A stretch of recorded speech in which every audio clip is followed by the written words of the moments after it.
अस्सलाम वालेकुम दोस्तों, आज हम पढ़ेंगे न्यूटन लॉज़ ऑफ मोशन के बारे में। Newton Sir Isaac Newton Sir Isaac Newton ने डिफ़ाइन किया था the rule the laws of the motion अपनी फेमस बुक में, जिसका नाम है प्रिंसिपिया। 1687 में सर इसाक न्यूटन ने लॉज़ ऑफ मोशन को अपनी मशहूर बुक प्रिंसिपिया में डिफ़ाइन किया था। न्यूटन की ये laws of motion classical mechanics की बुनियाद बने हैं।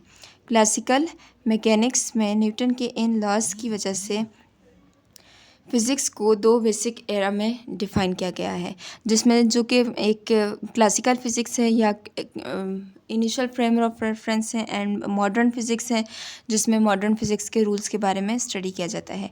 तो न्यूटन के ये लॉज ऑफ मोशन क्या थे? न्यूटन की फर्स्ट लॉ ऑफ मोशन में डिफ़ाइन किया गया है।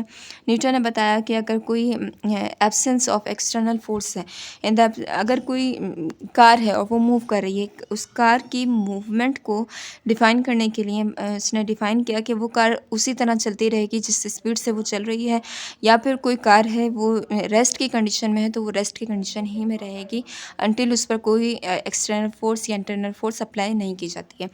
तो न्यूटन का फर्स्ट लॉ जो कि लॉ ऑफ मोशन है, जो उसने डिफ़ाइन किया था, इन्होंने डिफ़ाइन किया था, in the absence of an external force if a body is at rest it will remain at rest, if a body is moving with uniform velocity it will continue its uniform motion. कोई भी object किसी भी external force की absence में अपनी जो movement है वो अपनी रेस्ट की हालत है या फिर मूविंग कंडीशन है उसमें से मूवमेंट जारी रखेगा। लेकिन न्यूटन के फर्स्ट लॉ ऑफ मोशन को डिफ़ाइन करने के लिए इसका एक टर्म है जिसको में न्यूटन ने डिफ़ाइन किया था कि न्यूटन के फर्स्ट लॉ को लॉ ऑफ इनर्शिया भी कहा जाता है। अब इनर्शिया क्या है? What is inertia?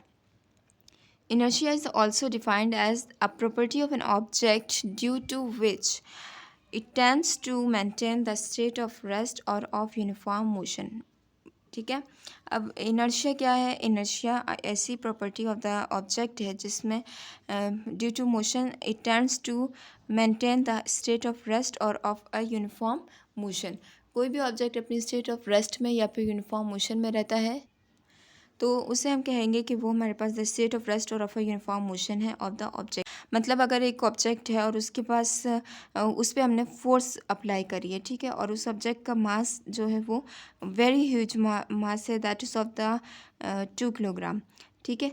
तो उस ऑब्जेक्ट को मूव करने के लिए ज़्यादा फोर्स लगानी पड़ेगी, और एक ऑब्जेक्ट है जिसका मास सिर्फ मास 1 है जो कि 1 किलोग्राम है, तो उस ऑब्जेक्ट को as compare to 2 kilogram force जो है लगानी पड़ेगी, लेकिन कम फोर्स लगाई जाएगी तो वो होगा 1 किलोग्राम मास के लिए कम फोर्स इस्तेमाल होगी।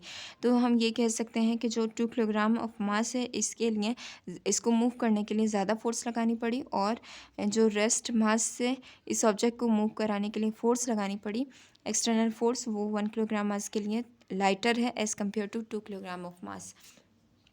तो ये क्या है? प्रॉपर्टी ऑफ द बॉडी है, इसको इनर्शिया भी कहा जाता है। यानी आप मोस्ट इम्पॉर्टेंट पॉइंट ये है कि the mass of a body is a measure of its inertia. जितना बड़ा मास होगा उतना ज़्यादा फोर्स लगेगी। तो जो असल में मास ऑफ द बॉडी है वो मेजर ऑफ इट्स इनर्शिया है, ठीक है, मेजर ऑफ इट्स इनर्शिया है या इनर्शिया ऑफ द बॉडी है। तो न्यूटन ने ये फर्स्ट लॉ डिफाइन किया, बेस पर क्लासिकल मैकेनिक्स की बुनियाद पड़ी थी, और जो कुछ रिलेटेड टर्म्स हैं, वेलोसिटी है, एक्सेलरेशन है, मूवमेंट ऑफ पार्टिकल्स हैं, और जो हायर ऑब्जेक्ट्स हैं, जो बेसिक हमारी जो मूवमेंट हो रही है, जो मूवमेंट से रिलेटेड है, वेलोसिटी, एक्सेलरेशन, फ्रिक्शन, फोर्स से रिलेटेड है, वो ये लॉ डिफाइन कर रहा है। तो ये this is the Newton first law of motion, ठीक है। एग्ज़ाम पॉइंट ऑफ व्यू से इस क्वेश्चन को कॉन्सेप्चुअल, इस तरह के क्वेश्चन कॉन्सेप्चुअल क्वेश्चन जो हैं वो पूछे जा सकते हैं। तो होप आज आपको basic first law of Newton के बारे में डिटेल में मैंने पढ़ाया है, आपको समझ में आया होगा। और न्यूटन की बुक है प्रिंसिपल, इसको लाजमी पढ़ें, और इसीलिए so keep on watching the videos, thanks for watching. Please like, comment and share. अगर आपने कुछ पूछना है तो मुझसे कमेंट बॉक्स में ज़रूर पूछना। Thanks for watching.